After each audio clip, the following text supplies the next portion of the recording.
Hi friends, எல்லாருக்கும் வணக்கம். எல்லாரும் எப்படி இருக்கீங்க? Welcome to Anees kitchen. வாங்க வீடியோக்குள்ளே போகலாம்.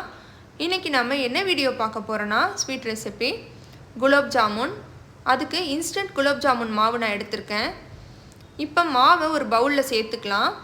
மாவு பிசைறதுக்கு பால் இல்லைன்னா தண்ணி எடுத்துக்கலாம். நான் பால் எடுத்திருக்கேன். இப்போ மாவில் பாலை கொஞ்சம் கொஞ்சமாக ஊற்றி பிசைஞ்சுக்கலாம்.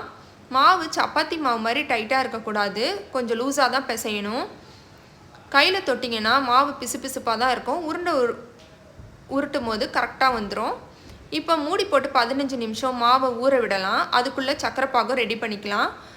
ஒரு பாக்கெட் மாவுக்கு 800 கிராம் சக்கரை சேர்க்கணும்னு போட்டிருக்காங்க.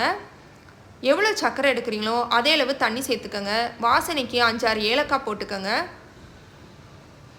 சக்கரை பாகுக்கு பதம் தேவையில்லை, கையில் தொட்டிங்கன்னா பிசு பிசுப்பாக இருந்தால் போதும். இப்போ அடுப்பை ஆஃப் பண்ணிவிட்டு சக்கரை பாகை தனியாக எடுத்து ஆற விட்டுறலாம். அதுக்குள்ளே உருண்டையும் ரெடி பண்ணிக்கலாம். மாவை கொஞ்சமாக எடுத்து குட்டி குட்டி உருண்டையாக உருட்டிக்கலாம். மாவை ரொம்ப அழுத்தி டைட்டாக பிசையாதீங்க, நடுவில் வேகாது. எண்ணெயில் போட்டு பொரிக்கும் போது வெடிப்பும் வந்துடும். லைட்டாக ப்ரெஸ் பண்ணி உருண்டையாக உருட்டிக்கலாம். குட்டி குட்டி உருண்டையாக உருட்டி எடுத்துக்கலாம். இப்போ ஒரு கடாயில் எண்ணெய் இல்லைனா நெய் சேர்த்துக்கோங்க. லோ ஃப்ளேமில் வச்சு உருண்டையை போட்டு பொரித்து எடுத்துக்கலாம்.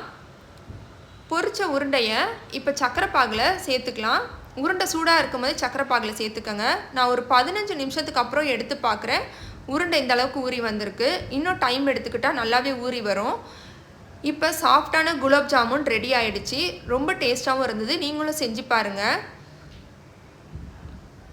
நான் போடுற எல்லா ரெசிப்பியும் ரொம்ப ஈஸியாக சீக்கிரமாக செய்கிற ரெசிப்பியாக தான் போடுறேன். நீங்களும் ட்ரை பண்ணி பாருங்கள். இந்த வீடியோ பிடிச்சிருந்தா லைக், ஷேர், கமெண்ட், சப்ஸ்கிரைப் பண்ணுங்கள்.